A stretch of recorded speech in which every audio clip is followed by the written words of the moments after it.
Hello दोस्तों, स्वागत है आप सभी का एक नई वीडियो में। आज की इस वीडियो में हम झारखंड उत्पाद सिपाही का 2019 का पेपर देखने वाले हैं। जी हाँ दोस्तों, जैसे कि आपको पता है कि झारखंड उत्पाद सिपाही का एग्ज़ाम डेट जारी कर दिया गया है और ये एग्ज़ाम आज से सिर्फ 90 दिन के अंदर लिया जाएगा। और अगर हम अभी से इसको देखें तो फरवरी महीना में, यानी कि 2026 के फरवरी महीना में आपको झारखंड उत्पाद सिपाही का एग्ज़ाम डेट देखने को मिल सकता है। या तो फरवरी महीना में आपका एग्ज़ाम ही देखने को मिल सकता है, हो सकता है कि फरवरी महीना में ही आपका एग्ज़ाम हो जाए। तो इसीलिए हमें तैयारी बेहतर करना पड़ेगा। और तैयारी बेहतर क्यों करना पड़ेगा? क्योंकि आपने वो पीडीएफ देखा होगा जिसमें दौड़ का रिजल्ट दिया है, उसमें लगभग 1.5 लाख कैंडिडेट पास किया है और सीट 500 कुछ है। तो उस हिसाब से जो कंपटीशन है वो लगभग 250 से 300 कैंडिडेट पर सीट का बन रहा है। इसलिए दोस्तों आपको तैयारी भी उस लेवल तक करना पड़ेगा, यानी कि इसमें तैयारी भी अच्छा चाहिए। तो इसीलिए दोस्तों हम 2019 का पेपर देखने वाले हैं। इसमें हम एक तो पेपर देखेंगे 2019 का कि परीक्षा कैसे हुआ था। इससे आपको एक मोटा मोटी आइडिया लग जाएगा कि आपको किस तरह से आगे का तैयारी करना है और आपको क्या पढ़ना है, किस चीज़ के ऊपर ज़्यादा फोकस करना है। मान लीजिए आप कोई काम कर रहे हैं तो आप पहले उस काम को देखते हैं कि ये काम कैसा है, कैसा नहीं, कहाँ से स्टार्ट किया जाए और कहाँ पे फिनिश किया जाए। अगर आप ये सब चीज़ें देख लेते हैं उसके बाद आप काम शुरू करते हैं तो ये परीक्षा भी आपको उस तरह से पहले एक बार देखना पड़ेगा कि कैसे हुआ था पेपर, आखिर कैसे इसमें क्वेश्चन पूछा गया था और क्या पूछा गया था, किस लेवल का पूछा गया था। ये सब चीज़ आप इस वीडियो में देख लीजिए। उसके बाद आपको एक मोटा मोटी आइडिया लग जाएगा कि आपको किस तरह से अपना तैयारी करना है। तो ये जो पेपर हम देखने वाले हैं ये पेपर 3 देखने वाले हैं। जी हाँ दोस्तों, इसमें 3 पेपर होता है और ये फाइनल पेपर है। जो पेपर मैं अभी लेके आया हूँ वीडियो में, ये फाइनल पेपर है। इसमें आपको पूरा एग्ज़ाम का आइडिया लग जाएगा। तो दोस्तों बिना वक्त जाया करे आइए देखते हैं कि किस तरह से क्वेश्चन पूछा गया था 2019 में। तो चलिए करते हैं वीडियो को स्टार्ट। आप चैनल को सब्सक्राइब कर लीजिए दोस्तों, उत्पाद सिपाही के आगे की तैयारी के लिए। और दोस्तों वीडियो बनाने में बहुत मेहनत लगती है तो एक एक करके लाइक कर दीजिए, बस यही चाहिए। तो आइए देखते हैं पहला क्वेश्चन। तो दोस्तों पहले यहाँ पे जीके से क्वेश्चन पूछा गया था, वो भी झारखंड का, ठीक है। तो GRAS का विस्तृत रूप क्या है, यानी कि यहाँ पे पूछा है कि JEGRAS इसका फुल फॉर्म क्या है। तो यहाँ पे इस तरह से 4 गो ऑप्शन दिया हुआ था और इस तरह से क्वेश्चन पूछा गया था। तो दोस्तों आपको इसमें से बताना है कौन सा इसका सही आंसर है। पहला ऑप्शन यहाँ पे है Jharkhand online government receipts accounting system. दूसरा ऑप्शन में है Jharkhand online government rural and agriculture service. तीसरा ऑप्शन यहाँ पे है Jharkhand online government rural areas services. और तीसरा ऑप्शन आपका है Jharkhand growth restructuring action scheme. बताइए कौन सा सही होगा इसका। तो दोस्तों इसका सही आंसर हो जाएगा A number, Jharkhand online government receipts accounting system. ठीक है दोस्तों, अब बढ़ते हैं हम लोग 2 नंबर आंसर की तरफ। तो देखिए दूसरा क्वेश्चन, देश में उत्पादित समग्र इस्पात में से झारखंड लगभग कितने प्रतिशत इस्पात का उत्पादन करता है। मतलब यह क्वेश्चन में यही पूछ रहा है कि जो देश में, पूरा देश में जो इस्पात का उत्पाद किया जाता है उसमें झारखंड का कितना परसेंट का भागीदारी रहता है। ठीक है दोस्तों, तो बताइए कौन सा आंसर होगा, 40 से 50%, 20 से 25%, 10 से 15% या फिर 30 से 40%। तो दोस्तों इसका सही आंसर हो जाएगा 20 से 25%। जी हाँ दोस्तों, पूरे देश में यानी कि पूरा इंडिया में झारखंड जो है इस्पात का 20 से 25% का उत्पादन करता है। ठीक है दोस्तों, अब बढ़ते हैं हम लोग 3 नंबर वाक्य की तरफ। तो दोस्तों यहाँ पे 3 नंबर में पूछा गया था झारखंड का राज्य पशु है, इसमें से कौन सा झारखंड का राज्य पशु है बताइए। यहाँ पे राज्य नहीं होगा, एक्चुअली राजकीय होगा, ठीक है ना। तो इसका क्या आंसर होगा बताइए। हाथी, शेर, हिरन, अजगर। तो दोस्तों इसका सही आंसर क्या हो जाएगा, आप सभी को पता ही होगा कि झारखंड का जो राज्य पशु है वह हाथी है। ठीक है, तो अब बढ़ते हैं दोस्तों हम लोग 4 नंबर क्वेश्चन की तरफ। यहाँ पर दोस्तों आपको सिर्फ क्वेश्चन का लेवल देखना है कि किस तरह से क्वेश्चन पूछा गया था। देखिए दोस्तों यहाँ पे कुछ स्टैटिक का क्वेश्चन आपको दिखने मिल रहा है, ये 2019 का क्वेश्चन है, यानी कि ये आपका करंट अफेयर क्वेश्चन है। तो इस तरह से आपको देखते हुए जाना है कि कितना करंट अफेयर पूछ रहा है, कितना स्टैटिक का क्वेश्चन पूछ रहा है। अभी तक आपने जितना देखा इसमें सिर्फ करंट अफेयर और स्टैटिक का क्वेश्चन है, ठीक है। आगे आपको हिस्ट्री, जियोग्राफी, ये सब का क्वेश्चन देखने को मिलेगा। तो दोस्तों 4 नंबर क्वेश्चन पढ़िए, विश्व कौशल शिखर सम्मेलन 2019 कहाँ आयोजित किया गया था। मतलब 2019 में एक विश्व कौशल शिखर सम्मेलन हुआ था, वो कहाँ पे आयोजित किया गया था। तो दोस्तों इसका सही आंसर हो जाएगा रांची। रांची में विश्व कौशल शिखर सम्मेलन आयोजित किया गया था 2019 में, ठीक है। ये करंट अफेयर का क्वेश्चन है। तो इससे आपको एक आइडिया लग गया कि झारखंड का जो करंट अफेयर है वो भी आपको पढ़ना है, यानी आप जीके पढ़ रहे हैं उसके साथ साथ आप करंट अफेयर को भी साथ में लेके चलिए, ठीक है। अब बढ़ते हैं हम लोग 5 नंबर वाक्य की तरफ। तो दोस्तों 5 नंबर वाक्य में आपसे पूछा गया था 2019 का Laureus sports for good award किसे मिला था। ये भी करंट अफेयर का क्वेश्चन है। तो देखिए दोस्तों, इसीलिए झारखंड का करंट अफेयर आपको साथ में लेके चलना है। इससे आपको एक आइडिया लगा कि नहीं लगा कि झारखंड का करंट अफेयर कितना इंपॉर्टेंट है। इसीलिए हमें पिछला पेपर देखना जरूरी होता है कि पिछला पेपर में क्या क्या पूछा गया था। ठीक है, तो बताइए इसका आंसर क्या होगा। एक झारखंड स्थित एनजीओ युवा, एक झारखंड स्थित जनजातीय समुदाय, झारखंड का खिलाड़ी, या फिर झारखंड का एक नर्तक समुदाय। बताइए किसको मिला था Laureus sports for good award. तो दोस्तों इसका आंसर होगा ए नंबर, एक झारखंड स्थित एनजीओ युवा। ठीक है, ये जो युवा संस्था है, एनजीओ है ये, इसको मिला था ये अवार्ड। ठीक है ना। अब बढ़ते हैं हम लोग 6 नंबर वाक्य की तरफ। तो दोस्तों 6 नंबर वाक्य में पूछा गया था, नवीकरणीय ऊर्जा के विकास के लिए झारखंड में कौन सी एजेंसी की स्थापना की गई। ये भी करंट अफेयर का ही क्वेश्चन है। ठीक है ना दोस्तों, तो इसका आंसर क्या होगा बताइए। इसका आंसर हो जाएगा JREDA। जी हाँ दोस्तों, नवीकरणीय ऊर्जा के विकास के लिए झारखंड में JREDA एजेंसी का स्थापना किया गया था उस टाइम। ठीक है, ये भी करंट का क्वेश्चन है। तो आप देखिए अभी तक इसमें 3 ठो करंट अफेयर का क्वेश्चन आ चुका है। ठीक है ना, यानी कि इस हिसाब से उत्पाद सिपाही के लिए करंट का वेटेज भी अच्छा खासा है। ठीक है, अब चलते हैं हम लोग 7 नंबर क्वेश्चन की तरफ। तो दोस्तों ये भी करंट का क्वेश्चन है। मुख्यमंत्री कृषि योजना के अंतर्गत दिसंबर 2018 में झारखंड ने कितनी राशि की सहायता की घोषणा की। बताइए इसका आंसर क्या होगा। 22,050 करोड़, 2,250 करोड़, 1,250 करोड़, या फिर 22,500 करोड़। तो इसका आंसर हो जाएगा नंबर बी, 2,250 करोड़। ठीक है, मुख्यमंत्री कृषि योजना के अंतर्गत दिसंबर 2018 में झारखंड ने 2,250 करोड़ की राशि की सहायता की घोषणा की थी। ठीक है ना, ये भी करंट का क्वेश्चन था उस टाइम के लिए। अब बढ़ते हैं हम लोग 8 नंबर क्वेश्चन की तरफ। तो दोस्तों यहाँ पे पूछा गया था, झारखंड की दामोदर नदी का उद्गम स्थल है। बताइए झारखंड का जो दामोदर नदी है उसका उद्गम स्थल क्या है।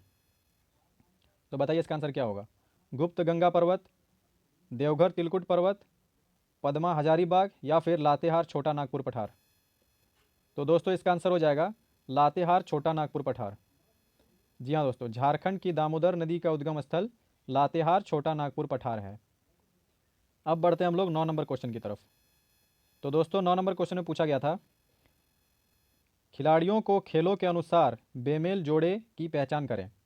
यानी कि इसमें खिलाड़ी का नाम और वो खिलाड़ी किस खेल से संबंधित है इसके बारे में दिया गया है। तो इसमें जो बेमेल जोड़ा है उसका पहचान करना है। तो दोस्तों यहाँ पे है दीपिका कुमारी तीरंदाजी, महेंद्र सिंह धोनी क्रिकेट, प्रतिमा कुमारी कुश्ती, जयपाल सिंह मुंडा हॉकी। बताइए कौन सा सही है। तो दोस्तों इसका सही आंसर हो जाएगा प्रतिमा कुमारी कुश्ती। ये कुश्ती से संबंधित नहीं है। ठीक है दोस्तों, ये इसका सही आंसर हो जाएगा। देखिए दोस्तों इसका मतलब आपको स्टैटिक भी अच्छा से पढ़ना है। स्टैटिक का क्वेश्चन भी बहुत अच्छा से दिया गया है इसमें। ठीक है ना, तो सिर्फ हिस्ट्री ज्योग्राफी पढ़ने से नहीं काम चलेगा, आपको स्टैटिक पे भी थोड़ा जोर देना पड़ेगा, जिसमें कि कौन कौन से खिलाड़ी है झारखंड में और वर्तमान में कौन कौन सा खिलाड़ी अच्छा प्रदर्शन किया हुआ है। उन सब चीज़ों के लिए आपको एक बार अच्छा से पढ़ना पड़ेगा। ठीक है, और दोस्तों ये जो प्रतिमा कुमारी है ये बॉक्सिंग से संबंधित है। ठीक है, कुश्ती से संबंधित नहीं है, बॉक्सिंग से, इसीलिए ये बेमेल जोड़ा है। ठीक है, अब चलते हैं हम लोग 10 नंबर क्वेश्चन की तरफ। तो दोस्तों यहाँ पे पूछा गया था कि निम्न में से किसने 2010 राष्ट्रमंडल खेलों में स्वर्ण पदक जीता था। देखिए खेल और खिलाड़ी से कितना क्वेश्चन आ गया इसमें अभी तक 2 क्वेश्चन। ठीक है, तो बताइए इसका सही आंसर क्या होगा।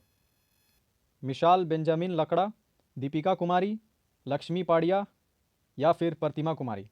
तो दोस्तों इसका सही आंसर हो जाएगा दीपिका कुमारी। ठीक है, इन्होंने 2010 में राष्ट्रमंडल खेलों में स्वर्ण पदक जीता था। ठीक है दोस्तों, अब बढ़ते हैं हम लोग 11 नंबर क्वेश्चन की तरफ। आप खाली क्वेश्चन देखते जाइए किस तरह से पूछा गया है, किसमें आपको ज़्यादा फोकस करना है, ये आपको एक आइडिया लग जाएगा। ठीक है ना, तो 11 नंबर में पूछा गया था, यह पर्वत मुख्यतः अविवाहित जनजातीय बालिकाओं द्वारा उत्तम उर्वरता और परिवार की खातिर मनाया जाता है। बालिकाओं द्वारा मनाया जाता है। ठीक है दोस्तों, अब बताइए कौन सा त्यौहार है, करम, जावा, रोहिणी, या फिर वंदना। तो दोस्तों इसका जो सही आंसर है वो है जावा। ठीक है, जावा जो त्यौहार है वो अविवाहित जनजातीय बालिकाएं, जो मतलब जनजातीय है और अविवाहित बालिकाएं हैं, उनके द्वारा मनाया जाता है। ठीक है, और किस लिए मनाया जाता है, उत्तम उर्वरता यानी कि अनाज अच्छा उगे इसलिए, और परिवार की खातिर मनाया जाता है। ठीक है दोस्तों, अब बढ़ते हैं हम लोग 12 नंबर क्वेश्चन की तरफ। तो यहाँ पे पूछा गया था आपसे, नीचे दिए वर्णन से पर्व की पहचान करें। गांव का पुजारी मिट्टी के 3 पात्र लेता है और पानी से भरता है। ठीक है दोस्तों, अगले दिन अगर पानी का स्तर घट जाए तो अकाल, और यदि सामान्य रहे तो अच्छी वर्षा का संकेत माना जाता है। बताइए ये किस पर्व से संबंधित है। तो दोस्तों इसका सही आंसर हो जाएगा सरहुल। ये जो मैंने बताया ये पर्व सरहुल त्यौहार से संबंधित है। ठीक है, अब बढ़ते हैं हम लोग 13 नंबर क्वेश्चन की तरफ। तो दोस्तों यहाँ पे पूछा गया था सरदारी आंदोलन किस कारण से हुआ था। बताइए, एक आंदोलन हुआ था सरदारी आंदोलन, वो किस कारण से हुआ था। ईसाई धर्मांतरण तथा संसारी उरांव द्वारा आर्थिक असमानता, इसके कारण हुआ था, या फिर बेगारी यानी कि बलात् श्रम के विरुद्ध कृषक असंतोष के कारण हुआ था, या फिर बिचौलियों द्वारा गैर कानूनी किराया वृद्धि के खातिर हुआ था। बताइए कौन सा इसका सही आंसर है। तो दोस्तों इसका सही आंसर हो जाएगा डी, बी और सी दोनों। ठीक है, अब बढ़ते हैं हम लोग 14 नंबर क्वेश्चन की तरफ। ताना भगत आंदोलन कब शुरू हुआ था। बताइए दोस्तों इसका आंसर क्या होगा। तो दोस्तों ताना भगत आंदोलन जो है वो 1914 में किया गया था। इन आंदोलन के बारे में भी आपको अच्छे से पढ़ना है कि कौन सा विद्रोह कब किया गया था या फिर कौन सा आंदोलन कब किया गया था। इन सब चीज़ों के बारे में आपको अच्छा से पढ़ना है। ठीक है दोस्तों, अब बढ़ते हैं हम लोग 15 नंबर क्वेश्चन की तरफ। तो दोस्तों यहाँ पूछा गया था पहला जनजातीय नेता जिसने अंग्रेज़ों के विरुद्ध हथियार उठाया था। बताइए इसका आंसर क्या होगा। पहला जनजातीय नेता जिन्होंने अंग्रेज़ों के विरुद्ध हथियार उठाया था। तो दोस्तों इसका सही आंसर हो जाएगा तिलका मांझी। जी हाँ दोस्तों, तिलका मांझी ही थे जिन्होंने अंग्रेज़ों के खिलाफ पहली बार हथियार उठाया था। अब बढ़ते हैं हम लोग 16 नंबर क्वेश्चन की तरफ। तो दोस्तों यहाँ पूछा गया था मैथन बांध कहाँ स्थित है। तो दोस्तों इसका आंसर बताइए क्या होगा। गिरिडीह, रांची, धनबाद या फिर जमशेदपुर। तो दोस्तों इसका सही आंसर हो जाएगा धनबाद। मैथन बांध जो है वह धनबाद जिला में स्थित है। देखिए दोस्तों, इसमें ज़्यादा कुछ एनालाइज करके नहीं बताया जाएगा, इसमें बस खाली आप देखिए किस तरह क्वेश्चन पूछा गया था ताकि आपको तैयारी का एक आइडिया आ जाए। ठीक है, उसके बाद एक दिन मैं पूरा एनालाइज करके एक वीडियो लेके आऊँगा कि किस टॉपिक के ऊपर आपको ज़्यादा फोकस करना है और कौन सा टॉपिक आपको अच्छा से पढ़ना है। ठीक है, तो दोस्तों ये मैथन बांध जो है वो धनबाद जिला में स्थित है और बराकर नदी में। ठीक है, तो अब बढ़ते हैं हम लोग 17 नंबर क्वेश्चन की तरफ। तो यहाँ पूछा गया था अरुणा मिश्रा एक भारतीय क्या है। धनुर्धर है, या फिर मुक्केबाज है, या फिर भारोत्तोलक है, या फिर हॉकी खिलाड़ी है। तो दोस्तों अरुणा मिश्रा जो है वो एक भारतीय मुक्केबाज है। ठीक है, और इनका संबंध जो है वो झारखंड राज्य से है। ठीक है दोस्तों, तो खेल खिलाड़ी से कितना क्वेश्चन हो गया अभी तक, 3 क्वेश्चन। अब बढ़ते हैं हम लोग 18 नंबर क्वेश्चन की तरफ। तो 18 नंबर पूछा गया था लॉन्स नायक एल्बर्ट एक्का की मृत्यु किस युद्ध में हुई। एल्बर्ट एक्का, ठीक है दोस्तों, इनकी मृत्यु किस युद्ध में हुई थी। तो दोस्तों इनका मृत्यु जो है वो भारत पाक युद्ध में हुआ था 1971 में। ठीक है दोस्तों, इस टाइम भारत पाक का युद्ध हुआ था, भारत और पाकिस्तान का, तो उसी युद्ध में एल्बर्ट एक्का जो थे उनकी मृत्यु हो गई थी। ठीक है, अब बढ़ते हैं हम लोग 19 नंबर क्वेश्चन की तरफ। तो दोस्तों 19 नंबर पूछा गया था झारखंड के वर्तमान राज्यपाल कौन है। तो ये जो है ये करंट अफेयर का क्वेश्चन बन रहा है। ठीक है, यानी उस टाइम पूछा गया था कि झारखंड का जो राज्यपाल है उस टाइम पे कौन था। तो दोस्तों यहाँ भी एक करंट अफेयर का ही क्वेश्चन डाला गया है। तो बताइए इसका आंसर क्या होगा। एम ओ हसन फारूक मारिकर, या फिर सैयद अहमद, या फिर द्रौपदी मुर्मू, या फिर इनमें से कोई नहीं। तो दोस्तों इसका जो सही आंसर हो जाएगा वो होगा द्रौपदी मुर्मू। ठीक है, और आपको कमेंट करके बताना है कि द्रौपदी मुर्मू अभी भारत के क्या है, यानी कि भारत में उनको एक उच्च स्तरीय पद मिला है। तो कौन सा वो पद है जो उनको मिला है ये आपको कमेंट में बताना है। ठीक है, अब बढ़ते हैं हम लोग 20 नंबर क्वेश्चन की तरफ। तो दोस्तों यहाँ आपसे पूछा गया था कि कार्तिक महीने के काले चंद्रमा यानी कि अमावस्या के दौरान मनाया जाने वाला सबसे प्रसिद्ध पर्व है कौन सा है। बताइए। तो दोस्तों ये तो आपको पता ही होगा कि वंदना त्यौहार है जो कि कार्तिक महीने मनाया जाता है और अमावस्या के टाइम। ठीक है, अब बढ़ते हैं हम लोग 21 नंबर क्वेश्चन की तरफ। तो दोस्तों यहाँ आपसे पूछा गया था यह एक लोक नृत्य है, ठीक है, जिसका प्रदर्शन विवाह के दौरान दूल्हे के परिवार में किया जाता है। कौन सा वो लोक नृत्य है, ठीक है, जिसका प्रदर्शन जो है वो विवाह के दौरान दूल्हे के परिवार में किया जाता है। बताइए, पाइका, छाऊ, डमकच या फिर लहसुआ। तो दोस्तों इसका सही आंसर हो जाएगा डमकच। ठीक है, ये जो डांस है वो दूल्हे के परिवार द्वारा शादी के टाइम किया जाता है। ठीक है दोस्तों, इस चैनल में जब झारखंड का जीके शुरू कराया जाएगा तो आपको ट्रिक वाइज पढ़ाया जाएगा। ठीक है, इससे क्या होता है कि आपका तुरंत उसी टाइम याद हो जाता है।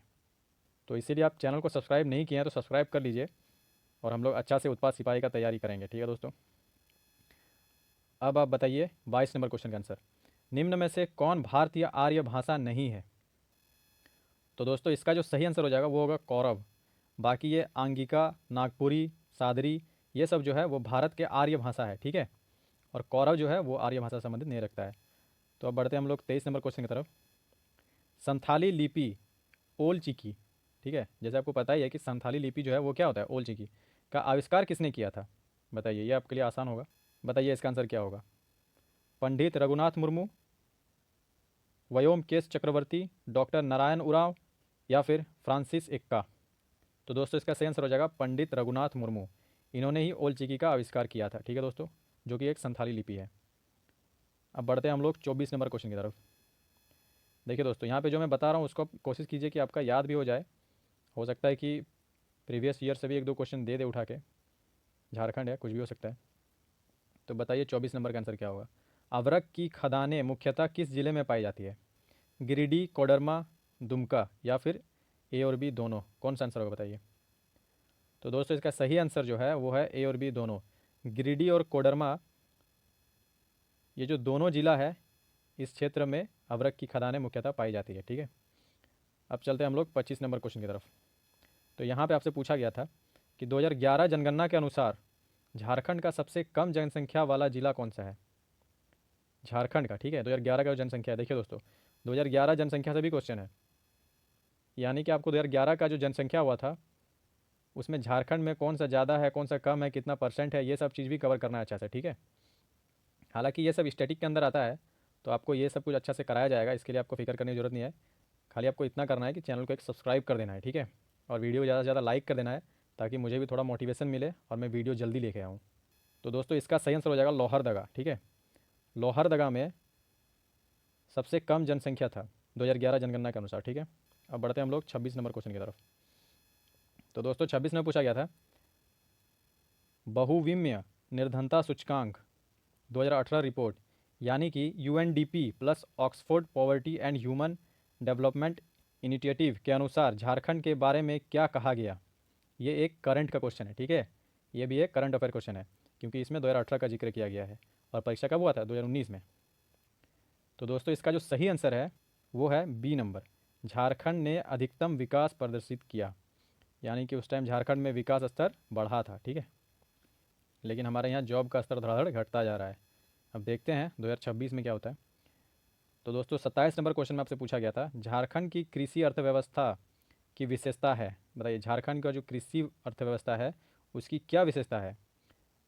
नंबर ए प्रकृति पर निर्भरता, न्यून निवेश, या फिर मुख्य फसल धान, एकल फसल, नंबर सी अपर्याप्त सिंचाई सुविधाएं तथा लघु सीमांत जोत, या फिर उपरोक्त सभी। बताइए कौन सा इसका आंसर होगा। तो दोस्तों इसका सही आंसर हो जाएगा नंबर डी, यानी कि झारखंड की कृषि अर्थव्यवस्था जो है वो इन सब पर निर्भर है, ठीक है ना, ए बी सी तीनों। अब चलते हैं हम लोग 28 नंबर क्वेश्चन की तरफ। तो यहाँ पे आपसे पूछा गया था छऊ नृत्य की 3 शैलियों में झारखंड का स्थान नाम है, यानी कि इसमें से कौन सा, जो छऊ नृत्य की 3 शैली है उसमें से झारखंड में कौन सा मनाया जाता है? जैसे कि आपको पता है कि छऊ नृत्य जो है उसमें 3 शैली है, कौन कौन सा है? तो दोस्तों वो आपका मयूरभंज छऊ, पुरुलिया छऊ और सरायकेला छऊ। तो इसमें से कौन सा शैली झारखंड से संबंधित है? तो इसका सही आंसर हो जाएगा सरायकेला छऊ। छऊ का जो 3 शैली है उसमें से सरायकेला छऊ जो है वो झारखंड से संबंधित है। बाकी पुरुलिया छऊ कहाँ से है? पश्चिम बंगाल से। और मयूरभंज छऊ उड़ीसा से, ठीक है दोस्तों। अब बढ़ते हम लोग 29 नंबर क्वेश्चन की तरफ। तो यहाँ आपसे पूछा गया था उरांव कॉम्ब कट है एक, उरांव जो है उसमें कॉम्ब कट क्या है? एक चित्रकला है, एक नृत्य है, एक भोजन है, या फिर एक जनजातीय आभूषण है। बताइए क्या है। तो दोस्तों इसका सही आंसर हो जाएगा चित्रकला। कॉम्बकट जो है वो एक चित्रकला है उरांव जनजाति का, ठीक है। अब बढ़ते हैं हम लोग 30 नंबर क्वेश्चन की तरफ। तो यहाँ पे आपसे पूछा गया था कि झारखंड के इस लोक नृत्य का नाम एक वृक्ष के नाम पर पड़ा है। बताइए इसमें से कौन सा है, एक लोक नृत्य है जिसका नाम एक वृक्ष के नाम पर पड़ा है, एक पेड़ के नाम पर? पाइका, कर्मा, छाऊ, या फिर संथाल। तो दोस्तों इसका सही आंसर जो है वो है बी नंबर, कर्मा। कर्मा जो है एक वृक्ष है और उसी के नाम पर एक लोक नृत्य का नाम रखा गया है कर्मा, ठीक है। तो दोस्तों अब बढ़ते हैं हम लोग 31 नंबर क्वेश्चन की तरफ। तो यहाँ आपसे पूछा गया था निम्न में से एक चित्रकला की शैली नहीं है। इनमें से 3 ठो जो है वो चित्रकला की शैली है और एक ठो नहीं है, तो वो कौन सा है वो बताइए। तो दोस्तों इसका सही आंसर हो जाएगा लहसुआ, ठीक है। लहसुआ जो है वो एक चित्रकला की शैली नहीं है। बाकी उरांव भित्ति चित्र, जाडो पाटिया और संथाली भित्ति चित्र, ये सब एक चित्रकला की शैली है। ठीक है, अब बढ़ते हैं हम लोग 32 नंबर क्वेश्चन की तरफ। तो यहाँ पे देखिए पूछा गया दोस्तों, झारखंड भारत के समग्र खनिज संसाधनों का लगभग कितना हिस्सा रखता है। मतलब भारत में जितना जगह भी खनिज संसाधन है उसमें से झारखंड में कितना प्रतिशत है। ठीक है, ये आपको बताना है। तो दोस्तों इसका सही आंसर जो है वो है 40%। यानी कि भारत में जो टोटल खनिज संसाधन है उसमें से 40% हिस्सा कहाँ का है, झारखंड का है। लेकिन झारखंड भी एक पिछड़ा राज्य की तरह गिना जाता है। ये बहुत सोचने वाला बात है दोस्तों। अगर हम चाहें तो हमारा राज्य जो है ना, वो इंडिया का जो टॉप राज्य जो है, जैसे कि हैदराबाद हो गया, गुजरात हो गया, ऐसा हमारा राज्य झारखंड बन सकता है अगर इसमें भ्रष्टाचार खत्म हो जाए और हम अपना खनिज संसाधन का उपयोग अच्छे से करें तो। लेकिन ये सब सिर्फ कहने की बातें हैं, झारखंड में ऐसा कभी होगा नहीं कि भ्रष्टाचार खत्म हो जाएगा। अब बढ़ते हैं हम लोग 33 नंबर क्वेश्चन की तरफ। झारखंड में भारत के निम्न का 26% आरक्षित भंडार है। इसमें से कौन सा वो चीज़ है जिसका कि 26% भंडार सिर्फ झारखंड में है। पूरा इंडिया का 26% कहाँ पे है, झारखंड में। बताइए कौन सा है। तो दोस्तों इसका सही आंसर हो जाएगा लो अयस्क। पूरा इंडिया में सोचिए 26% कहाँ से है, झारखंड से है। ठीक है, अब बढ़ते हैं हम लोग 34 नंबर क्वेश्चन की तरफ। तो यहाँ पे आपसे पूछा गया था कि 2011 जनगणना के अनुसार झारखंड की साक्षरता दर कितना है। देखिए दोस्तों, जनगणना का आपको कितना क्वेश्चन मिल गया, ये मिला के 2 क्वेश्चन। ठीक है, यानी कि भारत का जो जनगणना हुआ था उसमें झारखंड में क्या है क्या नहीं वो भी आपको अच्छा से पढ़ लेना है। ठीक है, तो इसका सही आंसर होगा 66.41%। ठीक है, ये झारखंड की साक्षरता दर है 2011 जनगणना के अनुसार। तो दोस्तों अब बढ़ते हैं हम लोग 35 नंबर क्वेश्चन की तरफ। तो यहाँ पे आपसे पूछा गया है कि स्थान के आधार पर बेमेल चुनें।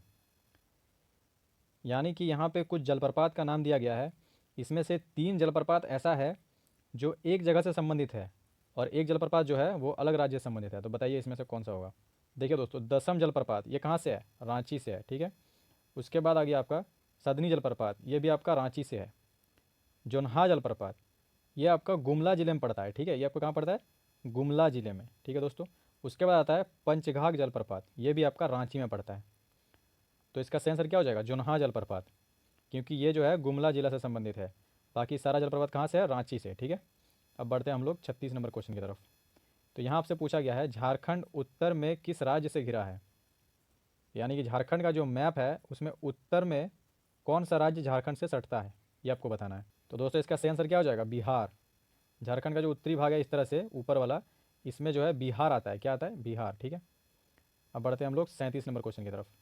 तो यहाँ आपसे पूछा गया था सिंहभूम ट्रस्ट जोन 167 किलोमीटर लंबाई में कई खनिजों का भंडार है और यह किस जिले से होकर गुजरता है। सिंहभूम ट्रस्ट जोन, ठीक है, इसका लंबाई कितना है, 167 किलोमीटर। ये किन जिलों से होकर गुजरता है, ठीक है, ये आपको बताना है। तो दोस्तों इसका सही आंसर जो है वो डी नंबर होगा। ये पूर्वी सिंहभूम से भी गुजरता है, सरायकेला खरसवा से होकर भी गुजरता है और पश्चिमी सिंहभूम से होकर गुजरता है। ठीक है, सिंहभूम ट्रस्ट जोन। अब बढ़ते हैं हम लोग 38 नंबर क्वेश्चन की तरफ। तो यहाँ आपसे पूछा गया था बोकारो इस्पात संयंत्र, यानी कि बोकारो स्टील सिटी एशिया के सबसे बड़े संयंत्रों में से एक है और यह किस देश की सहायता से बनाया गया है।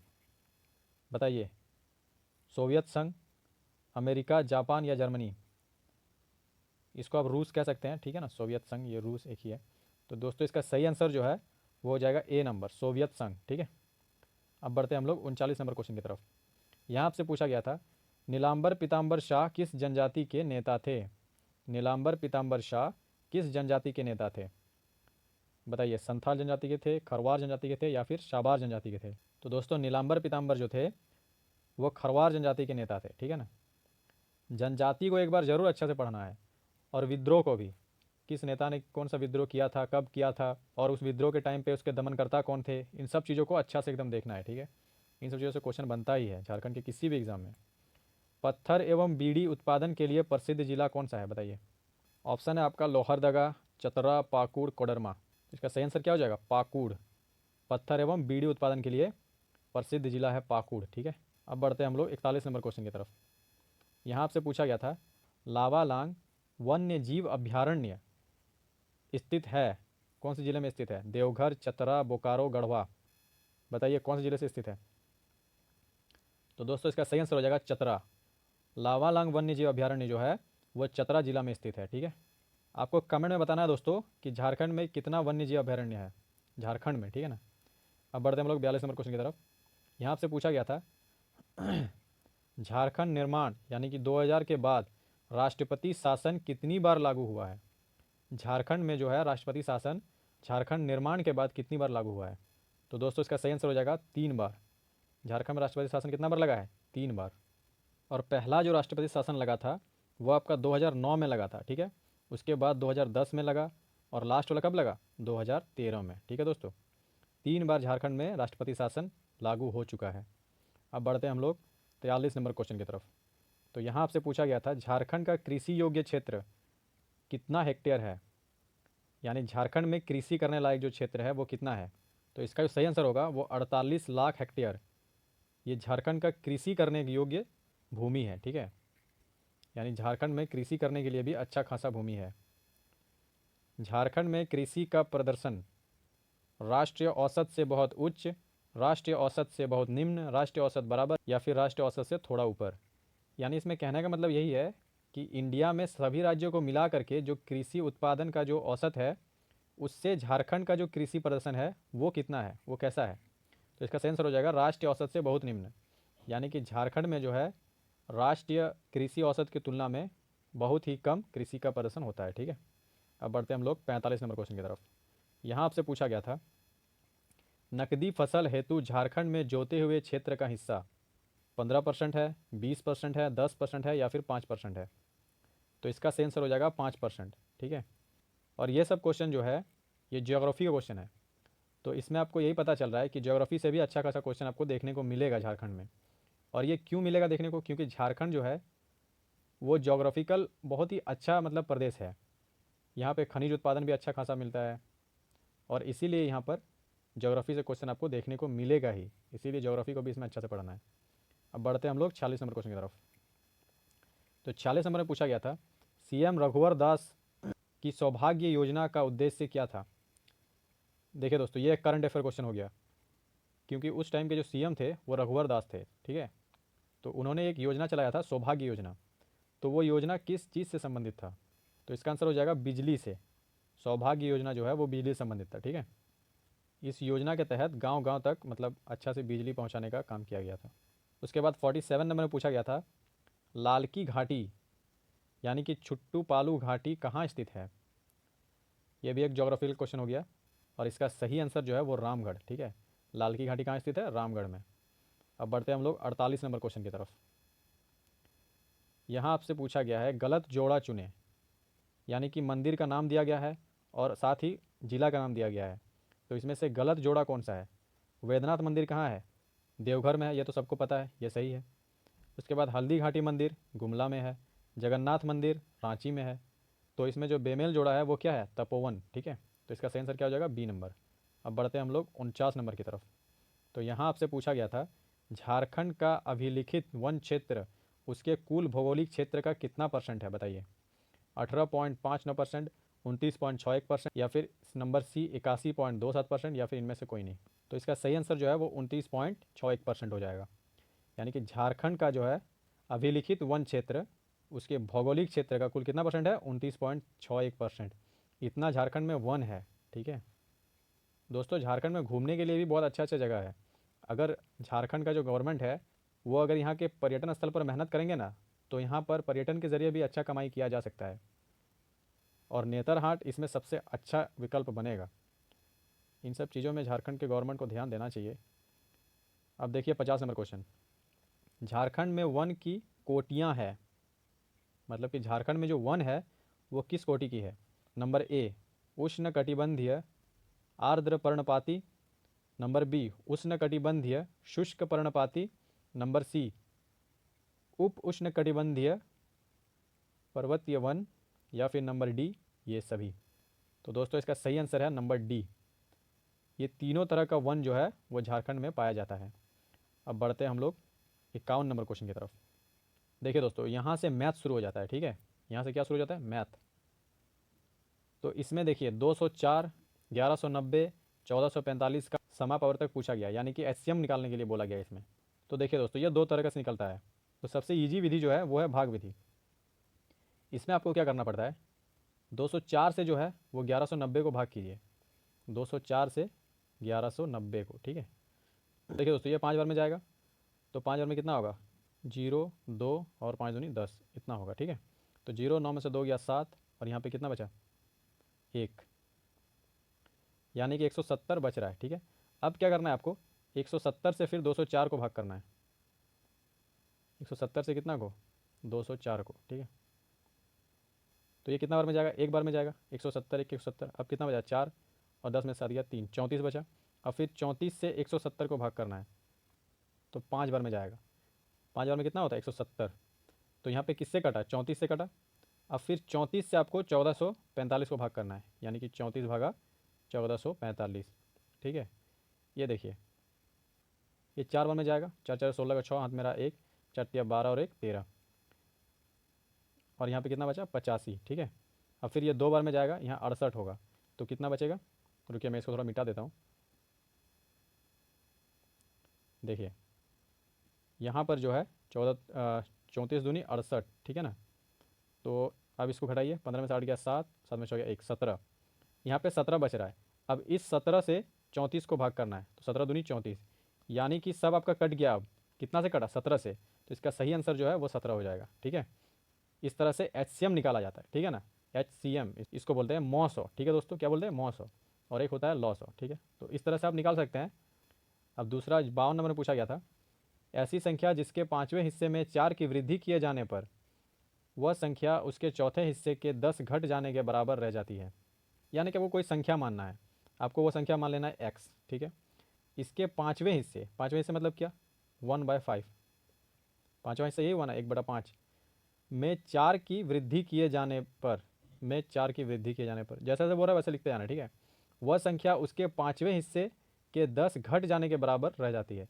मतलब वही संख्या कितना x, उसके चौथे हिस्से, कितना हिस्से चौथे हिस्से के 10 घट जाने पर यानी -10 के बराबर हो जाता है। अब इसको आपको सिंपली सॉल्व करना है, ठीक है। तो दोस्तों इसको सॉल्व कैसे करिएगा, यहाँ पे हो जाएगा x + 20/5 और यहाँ पे हो जाएगा x - 40/4, ठीक है। अब इसको क्रॉस गुना कर देना है, इससे इसको गुना करना है, इससे इसको गुना करना है, क्योंकि बीच में बराबर रहता है तो क्या करना पड़ता है क्रॉस मल्टीप्लिकेशन करना पड़ता है। तो 5 को पहले x से मल्टीप्लाई कीजिए, उसके बाद 40 से कीजिए, ठीक है। तो 5 गुना x कितना हो जाएगा 5x, उसके बाद 5 5 को 4 से कीजिएगा तो 200, यानी कि -200। और इधर आपका कितना है, ये 4 से करना है आपको इसको, ठीक है ना। तो 4x हो जाएगा, 4x, उसके बाद प्लस, उसके बाद 80, ठीक है। ये बराबर के बाद है, ठीक है ना। तो अगर ये इधर आएगा तो कितना हो जाएगा 280 होगा, 280, और ये 4 इधर इसके पास जाएगा तो माइनस में जाएगा, तो 1x यानी कि x हो जाएगा। तो x का वैल्यू कितना आया 280 आया। तो यहाँ पे क्या पूछ रहा है, तो वो संख्या है, वो संख्या क्या है 280 है, x का वैल्यू कितना है 280 आया ना, तो वो संख्या 280 है, ठीक है। तो इस तरह से हम लोग मैथ्स को सॉल्व कर सकते हैं। और मैथ दोस्तों इसमें 10 हीरो पूछता है, लेकिन ज़्यादा टफ नहीं पूछता है, ईजी लेवल का ही पूछता है, ठीक है। उसके बाद ये 53 नंबर पूछा है, जब एक भूखंड को 18,700 पर बेचा जाता है तो मालिक को 15% का नुकसान होता है। उस भूखंड को किस दाम पर बेचा जाए कि 15% का लाभ हो सके। देखिए दोस्तों, पहले जो ये बेचा गया है, बेचा गया मतलब क्या है विक्रय मूल्य, ठीक है। तो हमें पहले इसका क्रय मूल्य निकालना पड़ेगा, यानी कितना में खरीदा गया था। तो देखिए तो जब इसको बेच रहा है तो उसको नुकसान कितना हो रहा है 15% का, यानी कि मान लीजिए उसका दाम 100 रुपया था, अब उसने बेचा, उसको कितना नुकसान हुआ 15%, यानी कि उसने कितना में बेचा 85%, यानी 85 रुपये में बेचा, ठीक है ना। तो 85 का वैल्यू कितना हो जाएगा, इसको थोड़ा काट लीजिए, आप छोटा कर लीजिए, 5 से कटिएगा तो ये 20 बार में जाएगा, ये 17 बार में जाएगा, ठीक है। तो देखिए दोस्तों इतना में बेचा है, क्योंकि 15% कम करके बेचा है ना, तो इतना में बेचा है, तो ये खरीदा है 20 रुपया में, ठीक है। लेकिन आपका यहाँ पे बेचने का मूल्य कितना निकला 7 रुपया निकला, सॉरी 17 रुपया निकला, और यहाँ पे कितना है 18,700 रुपया। तो यहाँ पे सिंपली 17 बराबर हो जाता है आपका 18,700, है ना। यानी आपका 17 रुपया, उसका कितना 18,700। तो ये जो खरीदा हुआ पैसा है ये 20 बराबर, ये अगर 20 का मान निकालिएगा तो इससे यहाँ पे उसने कितना में ख़रीदा था वो वैल्यू निकलेगा कि नहीं निकलेगा। तो आपको पहले यही निकालना है, ठीक है। इसके लिए आपको क्या करना पड़ेगा, यहाँ कितना है 18,700 है, ये मैं थोड़ा मिटा देता हूँ, ठीक है दोस्तों। देखिए यहाँ पे 18,700 है, इसको लिखना पड़ेगा 18,700 ये इससे गुना हो जाएगा, गुना 20/17। अब इसको काटिए, 17 × 1 = 17, फिर 17 × 17 यहाँ 1100, और 1100 गुना 2 2200, 2200 और 2 का 1 0, यानी कि 22,000 रुपया इसका दाम था। तो अब ये क्या पूछ रहा है, 15% लाभ होना चाहिए, 22,000 का 115%, यही निकालना है ना। इसको आप काट लीजिए, ये 2 0, ये 2 0 कट गया। अब ये 22 को इससे गुना करना है, तो 115 दूनी 230, और फिर यहाँ पे 115 दूनी 230, ठीक है। तो ये कितना हो जाता है, 0 3 3 2 5 और 2, और फिर इसका 2 0 1 0, ठीक है। तो इसका कितना दाम निकला, 25,300 रुपया, है ना, 25,300 रुपया। यानी कि इसने भूखंड को इतना में बेचा था, उसको 15% का हानि हुआ है। अगर ये भूखंड को 15% का लाभ में बेचता तो उसको 25,300 में बेचना पड़ता, ठीक है ना। तो इसीलिए ये सब क्वेश्चन अच्छा से मैथ में एक बार देख लीजिएगा। हालांकि ये सब आपको प्रैक्टिस सेट में इतना अच्छा से कराया जाएगा कि आपको कोई दिक्कत नहीं होगा, एकदम बेसिक लेवल से कराया जाएगा हाई लेवल तक, ठीक है। यानी कि अगर आपको भाग नहीं आता है, काटने नहीं आता है, एलसीएम नहीं आता है, तो आपको वो सब चीज़ें भी सिखाया जाएगा, ठीक है ना। इसके लिए आप चिंता मत कीजिए। उसके बाद वाला क्वेश्चन है, 12,500 की एक राशि साधारण ब्याज पर 4 वर्षों में 15,500 बन जाती है, 15,500 बन जाती है, वो होगा, ठीक है। ब्याज की दर ज्ञात करें। देखिए ये हो गया एसआई का क्वेश्चन, ठीक है, यानी कि साधारण ब्याज का। यह राशि जो है 12,500 की है, वो 15,500 बन रहा है। तो देखिए दोस्तों, ये आपका है एसआई, ठीक है, और ये जो आपका है वो है टोटल अमाउंट, यानी इसको ए से लिखते हैं, ठीक है। देखिए दोस्तों, S I plus P, P यानी कि प्रिंसिपल, अभी का दाम, मूलधन, ठीक है। यानी साधारण ब्याज और मूलधन को अगर हम जोड़ेंगे तो आपका आएगा टोटल अमाउंट, ठीक है। तो यहाँ पर दोस्तों ये जो 12,500 है, ये क्या है, मूलधन है। मूलधन मतलब पता है ना आपको। देखिए सुनिए, अच्छा सुनिए, मान लीजिए आपको 100 रुपया उधार चाहिए किसी से, तो आपने किसी से 100 रुपया उधार लिया, वो हो गया ये मूलधन, पी लिखते हैं इसको, ठीक है। और उसने कहा कि जब तुम मुझे इसको लौटा करके दोगे 1 महीना बाद, तो 1 महीना जो उसने कहा इसको बोलते हैं टाइम, टी, ठीक है। तो तुम मुझे 10 रुपया बढ़ा करके देना, मतलब कि 1 महीना बाद अगर तुम दोगे तो मुझे 10 रुपया बढ़ा करके देना। फिर अगर वो 2 महीना हो गया तो फिर 10 रुपया फिर बढ़ेगा, फिर 3 महीना हो गया फिर 10 रुपया बढ़ेगा। तो वो जो 10 रुपया करके बढ़ रहा है वो आपका हो गया साधारण ब्याज, एसआई, ठीक है। तो अगर आपने 100 रुपये राशि किसी से उधार लिया और फिर उसमें 10 रुपया बढ़ा करके आपने दिया उसको 1 महीना बाद, तो इसमें आपका टोटल अमाउंट जो बनता है इसको बोलते हैं मिश्रधन। ये कितना बना, 110 रुपया बना कि नहीं। तो ये आपका हो गया टोटल अमाउंट, ठीक है। तो ये पी एस आई ए समझ में आ गया। और एक होता है दर, जो निकालने यहाँ पे बोला है, आर जो निकालने बोला है, वो होता है कि कितना परसेंट आपको ज़्यादा देना पड़ रहा है। 100 में 10 रुपया ज़्यादा देना पड़ रहा है, यानी कि 10% आपको ज़्यादा देना पड़ रहा है, ठीक है। ये आपका हो गया आर, इसको बोलते हैं आर, जो प्रतिशत आपको ज़्यादा देना पड़ रहा है उसको आर से लिखते हैं, ठीक है। तो ये एस आई पी ए, ये समझ में आ गया आपको। अब आपको बताना है, यहाँ जो बोल रहा है 12,500 की एक राशि साधारण ब्याज पर 4 वर्षों में 15,500 बन जाती है। तो ये जो राशि है ये क्या है, ये पी है कि नहीं, 12,500। बोल रहा है बन जाती है, यानी कि ये बन जा रहा है 15,500, यानी कि ये क्या है, टोटल अमाउंट है, 15,500 क्या है, टोटल अमाउंट, ठीक है। तो आपको क्या निकालना है, इसमें एसआई निकालना है। अब एसआई निकल जाएगा कि नहीं, ये आएगा इधर, तो ये घटेगा। तो 15,500 में 12,500 घटाइए, 3,000 होगा। तो ये 3,000 क्या हो गया, आपका एसआई हो गया। ऐसा आपको कितना निकल गया, 3,000 निकल गया। अब आपको क्या निकालने बोला है यहाँ पे, दर, यानी कि आर निकालने बोला है। क्या निकालने बोला है, आर निकालने बोला है, ठीक है। तो आर आप कैसे निकालिएगा, एक फॉर्मूला होता है साधारण ब्याज का। क्या होता है फॉर्मूला, सूत्र, किसी को याद है तो कमेंट करके बताइए। सूत्र जो होता है वो होता है एस आई, यानी कि साधारण ब्याज बराबर मूलधन यानी कि पी, दर यानी कि आर, और समय यानी कि टी बटा 100। ये फॉर्मूला होता है साधारण ब्याज का, ठीक है। तो पी आपका कितना है, 12,500 है, कितना है, 12,500, ठीक है। उसके बाद आर आपको निकालना है, क्योंकि यहाँ आर निकालने बोला है। उसके बाद टी, टी कितना बोला है आपको, 4 वर्ष, देख लीजिए टाइम को बोला है 4 वर्ष, तो यहाँ पे लिखना है 4, और बट्टा देना है 100। और एस आई कितना है, ये एस आई 3,000, तो इधर बराबर देखिए 3,000, ठीक है। अब इसको सॉल्व करना है, इसको क्या करना है, सॉल्व करना है, ठीक है। तो अब इसको सॉल्व कीजिए। ये 2 जीरो, ये 2 जीरो कट गया। 125 से ये कटेगा, कितना बार में कटेगा? 24 बार में। कितना बार में? 24 बार में। 24 बार में कट जाएगा ना। 125 अट्ठे 1000 होता है, फिर 16 में 2000, फिर 24 में, हाँ ठीक है कट जाएगा। अब यहाँ पे ये 4 बचा, ये भी कट जाएगा। 4 छक 24, तो इसका सही आंसर क्या हो जाएगा? 6%। ठीक है दोस्तों, तो ये जो इसका आर निकला, ये कितना निकला? 6%, यानी कि डी नंबर इसका राइट आंसर हो जाएगा। ठीक है, 54 नंबर का। अब बढ़ते हैं हम लोग 55 नंबर की तरफ। तो यहाँ पे आपसे पूछा गया था, एक मालगाड़ी 72 किलोमीटर प्रति घंटा की चाल से चलती है एवं 250 मीटर लंबे प्लेटफॉर्म को 26 सेकंड में पार करती है, तो मालगाड़ी की लंबाई क्या है? देखिए दोस्तों, इसका एक सिंपल फॉर्मूला होता है, चाल बराबर क्या होता है? दूरी बटा समय। यानी कि अगर आपको दूरी पता रहेगा, समय पता रहेगा, तो आपका चाल निकल जाएगा।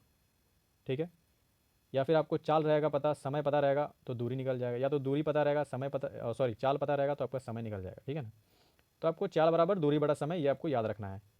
उसके बाद यहाँ पे बोला है कि मालगाड़ी जो है उसका चाल कितना है? 72 किलोमीटर प्रति घंटा। तो यहाँ पे मालगाड़ी का चाल आपको लिखना है 72 किलोमीटर प्रति घंटा, तो यहाँ लिखिए 72। ठीक है, और यहाँ पे 250 मीटर लंबे प्लेटफॉर्म को, यानी कि 250 मीटर दूरी तय कर रहा है ये। अब देखिए दोस्तों, अगर ये 250 मीटर प्लेटफॉर्म को पार कर रहा है, तो ट्रेन का एक लंबाई होगा कि नहीं होगा? ट्रेन का भी तो कुछ लंबाई होगा अपना, तो वो अपना लंबाई को भी पार कर रहा है, तो वही निकालने बोला यहाँ पे। ठीक है दोस्तों, वो प्लेटफॉर्म का लंबाई भी पार कर रहा है और अपना लंबाई भी पार कर रहा है, तो उसको इसीलिए यहाँ पे प्लस करके लिख देना है। और कितना सेकंड पार करना है? 26 सेकंड में। कितना सेकंड पार कर रहा है? 26 सेकंड में।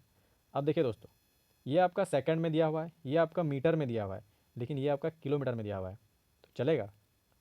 नहीं ना चलेगा। यानी कि घुगनी के साथ मुड़ी सही लगेगा ना, घुगनी के साथ आप भात खाइएगा तो उतना ज़्यादा अच्छा नहीं लगेगा। तो वैसे ही यहाँ पे मीटर है, तो मीटर के साथ किलोमीटर सही नहीं लगेगा, इसको मीटर में बदलना पड़ेगा। तो देखिए दोस्तों, जब आप किलोमीटर से मीटर में बदलिएगा, तो आपको जिसमें किलोमीटर है उसमें 5/18 कर देना है। कितना कर देना है? 5/18 कर देना है। ठीक है, और अगर मान लीजिए ये मीटर में रहता तो क्या करते? तो 18/5 करते, वो किलोमीटर में बदल जाता। ठीक है, तो अब देखिए, इसको काटिए। अब बस दोस्तों, ये होगी आपका ये फार्मूला, जो ये आप बैठा लीजिएगा फार्मूला में, तो आपका क्वेश्चन सॉल्व हो जाएगा। काटिए इसको, 18 चारे 72, 4 पंचे 20 हो गया। अब 20 को ये 26 से गुना कीजिएगा, मैंने आपको थोड़ी देर पहले बताया बराबर रहेगा तो क्रॉस गुना करना है। तो 20 को 26 से गुना कीजिएगा तो कितना होगा? 26 दूनी 52, यानी कि आपका कितना है यहाँ पे? 520 आया, 52। ठीक है ना, और यहाँ कितना है? 250 है, तो ये 250 आएगा इधर, क्योंकि ये डी के साथ तो जोड़ घटा नहीं ना करेगा, ये अपना संख्या के साथ ही ना जोड़ घटा करेगा, तो हो जाएगा यहाँ पे। तो दोस्तों इधर आपका कितना आया? 520 आया, और ये 520 में ये 250 को घटाइए, कितना हो जाएगा? 0, 12 में से 5 गया तो 7, और 4 में से 2 गया तो 2, यानी कि 270। ये 270 क्या है? ट्रेन की लंबाई है। क्या है? ट्रेन की लंबाई। ठीक है, तो इस तरह से आप निकाल सकते हैं। आपको ये लॉन्ग लग रहा है, लेकिन जब आप सीख जाइएगा ना, तो ये आपका 1 मिनट से भी कम टाइम में बनेगा, बहुत आसान तरीके से। खाली आपको अच्छा से मेरे साथ प्रैक्टिस करते जाना है, जिस तरह से पढ़ाएंगे उसी तरह से पढ़ते जाना है। अब 56 नंबर में देखिए क्या है। 56 नंबर आपसे पूछा गया है, 5 क्रमिक सम संख्याओं ए बी सी डी तथा ई का औसत 66 है। मतलब 5 तो कोई भी संख्या है और क्रम में है, ठीक है, और उनका औसत कितना है? 66 है। बी तथा ई का गुणनफल जो है वो क्या होगा ये बताना है। यानी कि बी और ई को अगर आप गुना कीजिएगा तो कितना आएगा ये बताना है। पहले आपको बोला है कि 5 तो क्रमिक सम संख्या। अब सम संख्या क्या है?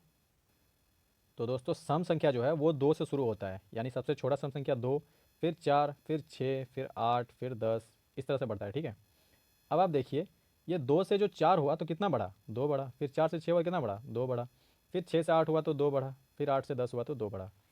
ये तो हो गया शुरू का 5 तो सम संख्या। ठीक है, लेकिन यहाँ पे इसने बोला है A B C D E, यानी कुछ भी हो सकता है। 6 से भी शुरू हो सकता है, 8 से भी शुरू हो सकता है, और किसी भी संख्या शुरू हो सकता है। ठीक है ना, तो दोस्तों एक चीज़ समझिए, यहाँ पे 2 का अंतर है, ये आप ध्यान रखिएगा। ठीक है, सम संख्या में कितना का अंतर है? 2 का अंतर है। तो देखिए दोस्तों, इसको पहले मैं मिटा देता हूँ। यहाँ पे मान लीजिए ए यहाँ पे कितना है? एक्स है, तो 2 का अंतर था। कितना अंतर था? 2 का। तो बी कितना होगा? x+2 होगा कि नहीं होगा बताइए? चीज़ को समझिए, अगर मान लीजिए मैं x का मान 2 रखता हूँ, और यहाँ पर भी तो x का मान 2 रखना पड़ेगा, तो 2 + 2 यहाँ पे 4 हुआ कि नहीं? 2 4 वही जा रहा ना, 2 4 6। तो अब यहाँ पे क्या रखना पड़ेगा, ये तो ए का मान हो गया, ये बी का मान हो गया, सी का मान क्या रखेंगे, एक्स प्लस, फिर 2 बढ़ा दीजिए 4, है ना। फिर डी का मान क्या रखेंगे, एक्स प्लस 6। फिर ई का मान क्या रखेंगे, एक्स प्लस 8। 5 को हो गया ना सम संख्या, हो गया 5 तो सम संख्या। अब इन सब का औसत बोल रहा है, क्या बोल रहा है, औसत 66 है। तो औसत क्या होता है, अगर 5 संख्या का औसत 66 है, यानी कि 5 गुना 66 करना है आपको, तो कितना आएगा, 5 चौक 30 का जीरो, हाथ में रहा 3, 5 और 30 और 3 33, 330 आया। औसत कितना आया, 330। यानी कि ये जो पाँचों संख्या है, ये जो ये जो पाँचों आपका A B C D E है, इन सबको जोड़ने पर 330 आएगा। कितना आएगा, 330। तो ज़रा आप सोचिए, अगर इन सबको हम जोड़ देते हैं, जोड़ का चिन्ह लगा दीजिए यहाँ पे एक ठो एक्स है, यहाँ एक ठो, टोटल कितना एक्स है, 5 एक्स। तो लिखिए 5 एक्स। अब इसको जोड़िए, 2 4 6 और यहाँ पे कितना है, 8। 4 2 6 6 12 और 8 20, हो गया ना। अब यहाँ पे देखिए दोस्तों, ये तो इससे जुड़ेगा नहीं, ये जाएगा इधर, इधर जाएगा तो घटेगा, ठीक है। तो 330 में से 20 गया तो 310 हो गया। और इसको अब एक्स, एक्स यहीं पे रहेगा और 5 से ये कट जाएगा। 5 चौक 30, 5 दूनी 10। तो एक्स का मान कितना आया, 62। यानी कि दोस्तों अब इन सबको मिटा दीजिए, एक्स का मान कितना आया आपका, 62 आया। यानी आपको यहाँ पर जो है एक्स का मान 62 रखना है। तो ये अपने आप 64 हो जाएगा, ये अपने आप कितना हो जाएगा, 66 हो जाएगा, ये अपने आप कितना हो जाएगा, 68 हो जाएगा, और ये अपने आप कितना हो जाएगा, 70 हो जाएगा।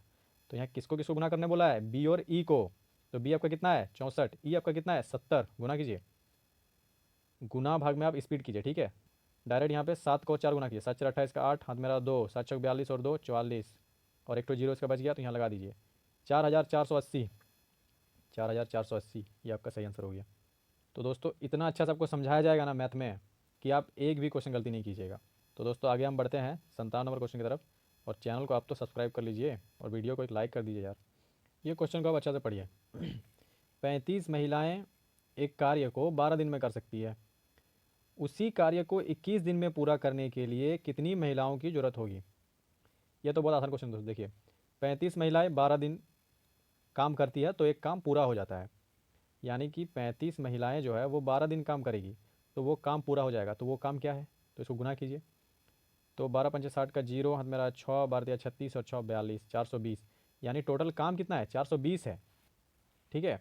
तो इस काम को कितना दिन में पूरा करना है, 21 दिन में। तो कितना महिलाओं की जरूरत पड़ेगा, तो 21 से आप भाग कीजिए 442 को, तो 2 बार में 42 हो जाएगा, ठीक है। सॉरी 420 है, तो और ये जीरो बच गया, जीरो यहाँ लिख दीजिए। तो कितना आंसर आया, 20 आंसर आया, ठीक है। तो ये आपका हो गया आसान क्वेश्चन। और ये सब क्वेश्चन आपको आसान कब लगेगा और ज़्यादा, जब आप प्रैक्टिस कीजिएगा। अब आप इस क्वेश्चन को पढ़िए दोस्तों। एक कक्षा में 40 बालिकाएं हैं। स्मिता जिसकी वजन कितना है, 50 केजी, वो जो है कक्षा छोड़कर चली जाती है। और उसके बाद रजनी नामक एक नई बालिका आ जाती है क्लास में, जिसके कारण कक्षा की औसत वजन 1/4 केजी बढ़ जाती है। तो रजनी का वजन क्या है। देखिए दोस्तों इसको बनाने का वैसा तो बहुत लंबा प्रोसेस है, ठीक है। तो 40 बालिकाओं का औसत वजन मान लीजिए एक्स है, तो 40 हो गया इसका, मान लीजिए टोटल वजन कितना हो गया, 40x, यानी कि 40, ठीक है। अब ये 50 केजी की लड़की जाती है और रजनी नामक लड़की आती है, तो 1/4 की वृद्धि होती है, यानी कि 1/4 की वृद्धि। तो 4 10 40, यानी कि 10 केजी की वृद्धि हो गई। तो रजनी का वजन, जो नया लड़की आई है उसका वजन, तो ये 50 केजी की गई, फिर भी 1/4 केजी जो है वो बढ़ गया, यानी कि 50 में 10 केजी बढ़ा है, तब ना यहाँ पे 1/4 केजी बढ़ा है। यानी कि रजनी का जो वजन है वो जो गई है, यानी कि सिमता से 10 केजी ज़्यादा है, यानी कितना है, 60 केजी है, ठीक है। ये हो गया शॉर्ट मेथड। इसमें आपको अच्छा से समझा करके बताया जाएगा प्रैक्टिस सेट में, उसके लिए आप चिंता मत कीजिए। ये सब क्वेश्चन देख लीजिए। एक थैले में 50 पैसे, 25 पैसे, 10 पैसे के सिक्के हैं और उसका अनुपात क्या है, 3 4 और 5। कुल मूल्य 12 रुपया है, तो 25 पैसे के सिक्कों की संख्या। देखिए दोस्तों इसको बनाने का तरीका देखिए। जो 50 पैसे का जो सिक्का है वो 3 ठो मान लीजिए है, तो 5 दिया 15, यानी कि 150 हो रहा है। कितना हो रहा है, 150। तो 150 यानी कि अगर हम उसको रुपया में लिखेंगे तो 1.50 रुपया ऐसा लिख सकते हैं कि नहीं। उसके बाद 25 को 4 से गुना कीजिए, 25 4 100, यानी कि 1 रुपया। उसके बाद 10 पैसे 5 ठो है, यानी कि 0.5 रुपया, ये रुपया में लिखे हैं, ठीक है ना। अब इन सबको जोड़िए, 5 5 10 का 0, हाथ मेरा 1 1 1 और हाथ में 1, यानी कि 3 रुपया हो रहा है। कितना रुपया हो रहा है? 3 रुपया। आपका यहाँ पे 3 रुपया हो रहा है, लेकिन यहाँ पे क्वेश्चन का कितना बोला है? 12 रुपया। तो 3 बराबर 12 रुपया होता है। और यहाँ बोल रहा है 25 पैसे के सिक्कों की संख्या। तो जब 3 रुपया बराबर 12 रुपया आ रहा है, तो दोस्तों 25 पैसा आपका कितना आया था? 1 आया था। तो 1 बराबर कितना हो जाएगा? 1 बराबर हो जाएगा आपका 4। होगा कि नहीं? तो दोस्तों 4 रुपया बनाने के लिए 25 पैसा का कितना सिक्का चाहिए? देखिए दोस्तों, 25 पैसा का 4 सिक्का मिलेगा तब बनेगा 1 रुपया। तो आपको 4 रुपया बनाना है तो 16 सिक्का चाहिए कि नहीं? तो ये हो जाएगा आंसर इसका। ठीक है, इसको हम लोग और भी शॉर्ट में कर सकते हैं अगर प्रैक्टिस रहेगा तो। ठीक है दोस्तों, कुछ लोगों ने एक काम को 18 दिन में पूरा करने का वचन दिया, लेकिन उनमें से 6 लोग गैरहाजिर हो गए और बाकी ने 20 दिनों में काम पूरा किया। लोगों की वास्तविक संख्या कितनी थी? देखिए दोस्तों, इसको थोड़ा सिंपल वे में समझते हैं। ठीक है, 18 दिन में कोई काम है जिसको पूरा करने का वचन दिया कुछ लोगों ने, तो कितना लोग है ये हमको नहीं पता है। तो सिंपली यहाँ पे लिखना है x गुना 18, यानी कि टोटल x लोगों ने 18 दिन काम किया, तो टोटल काम कितना हो गया? 18x हुआ कि नहीं? अब देखिए, ये जो 18x काम है वो जो आदमी करेगा, वो जितना आदमी का करने का था, यानी कि x आदमी करने का था, उसमें से 6 लोग गैर हाजिर हो गए, यानी 6 लोग आया ही नहीं। तो x माइनस 6 हो गया कि नहीं? यानी x आदमी आने का बाद था जिसमें से 6 लोग नहीं आया, तो x माइनस 6। और बाकियों ने मिलकर, यानी कि इतना आदमी ने मिलकर 20 दिन में ये काम को पूरा किया। ठीक है, अब आप इसको सॉल्व कर लीजिए, आंसर आ जाएगा। देखिए 18x बराबर 20x प्लस, सॉरी माइनस होगा यहाँ पे, माइनस 20 छक 120। तो देखिए दोस्तों, अब 20x है तो ये तो इससे नहीं घटेगा, तो ये यहाँ आएगा। तो 20x में 18x गया, कितना हो गया? 2x हो गया, बराबर माइनस 120। और ये यहाँ आएगा तो ये माइनस में आता है। ठीक है ना, तो इसका जो माइनस है वो यहाँ लग जाएगा। तो यहाँ पे 2 से ये कितना बार में कट जाएगा? ये माइनस माइनस पहले कट गया, और 2 से ये 60 बार में कटेगा। 2 छक 12 है। ठीक है ना, तो x का वैल्यू कितना आया? 60 आया कि नहीं? तो ये 60, यानी कि टोटल आदमी आने के बाद कितना था? 60। तो 60 इसका आंसर हो जाएगा। ठीक है, तो ये हो गया 10 क्वेश्चन मैथ्स का। यानी कि आपको मैथ्स का लेवल पता चल गया कैसा है। लेकिन ये सब लेवल आपको ज़्यादा से ज़्यादा 30 से 40 दिन में पूरा कवर करा लिया जाएगा। पूरा सिर्फ अर्थमेटिक के ही क्वेश्चन पूछे जाते हैं उत्पाद सिपाही वगैरह में। ठीक है ना, 10 क्वेश्चन 10 अर्थमेटिक के रहेंगे। कोई भी एडवांस लेवल का क्वेश्चन नहीं पूछेगा, कोई भी आपका 2D 3D का मेंसुरेशन का क्वेश्चन नहीं रहेगा। ठीक है ना, बताइए 61 नंबर क्वेश्चन का आंसर। मुख्य दस्तावेज जिसके माध्यम से लॉर्ड डलहौजी, ये लॉर्ड तो इन लोगों को कहना नहीं चाहिए, ये हम लोग गलत बोलते हैं। लॉर्ड मतलब होता है ईश्वर, तो हम लोग एक मतलब इनको लॉर्ड बोलना ये तो गलत है। और वो भी इन अंग्रेज़ों को जिन्होंने कि देश को गुलाम बनाया था, उसको हम लोग मतलब लॉर्ड बोल देते हैं, ये बहुत गलत बात है। ठीक है, तो इसको हम लोग ऐसे पढ़ेंगे, मुख्य दस्तावेज जिसके माध्यम से डलहौजी ने समामेलन की अपनी नीति कार्यान्वित की थी। तो इसका आंसर क्या होगा बताइए? तो दोस्तों इसका आंसर हो जाएगा बी नंबर, व्यापगमन का सिद्धांत। डलहौजी ने एक नीति लाया था, उसमें एक दस्तावेज था जिसका नाम था व्यापगमन का सिद्धांत। ठीक है, अब बढ़ते हैं हम लोग 62 नंबर क्वेश्चन की तरफ। तो यहाँ आपसे पूछा गया था, ओजापली कौन से राज्य का एक विख्यात नृत्य रूप है? देखिए दोस्तों, अब यहाँ 61 से जो है ना, यहाँ से आपको मिल जाएगा पूरा इंडिया का जीके प्लस झारखंड का जीके, दोनों मिक्स रहेगा। ठीक है, और जो शुरू से हम लोग 1 से लेकर 50 नंबर तक किए, उसमें सिर्फ आपका झारखंड का जीके था। और बीच में 51 से लेकर 60 तक आपका क्या था? मैथ था। ठीक है, अब 61 से आपका शुरू हो जाता है Jharkhand GK plus Indian GK, जिसमें आपका सेंट्रल जीके क्वेश्चन ज़्यादा रहेगा, यानी झारखंड का क्वेश्चन थोड़ा कम रहेगा अब 61 से लेकर। ठीक है ना, तो इसका आंसर बताइए। तो दोस्तों इसका आंसर हो जाएगा असम, डी नंबर। यानी कि यानी कि ओजापली जो डांस है वो असम का है। देखिए दोस्तों, झारखंड में अब कोई भी जॉब के लिए आपको झारखंड का जीके पढ़ना पड़ेगा, उसके साथ में आपको इंडियन जीके पढ़ना पड़ेगा। मैथ रीजनिंग ये सब का कुछ वेटेज नहीं है, सिर्फ जीके पढ़िए, नौकरी लीजिए। ठीक है, और 2026 में बहुत सारा वैकेंसी आने वाला है। अगर आप उत्पाद सिपाही का तैयारी करने का मौका आपको मिल रहा है, आपने दौड़ पास किया है ना, तो आपके लिए बहुत बेहतरीन बात है, क्योंकि इसका तैयारी आप कर लीजिएगा। साथ ही आपका झारखंड का एक अच्छा से तैयारी हो जाएगा। 2026 में और भी वैकेंसीज आ रही है, उसमें आप अच्छा परफॉर्मेंस कीजिएगा। बताइए 63 नंबर का आंसर। आंध्र प्रदेश का एक मुख्य नृत्य है, कौन सा है बताइए? आंध्र प्रदेश का, तो इसका सही आंसर हो जाएगा कुचिपुड़ी। आंध्र प्रदेश का जो एक मुख्य नृत्य है वो कुचिपुड़ी है। हम लोग बढ़ते हैं 64 नंबर की तरफ। यहाँ से पूछा गया था, बोडो भाषा का प्रयोग निम्न में से कौन से राज्य में किया जाता है? तो इसका सही आंसर हो जाएगा असम।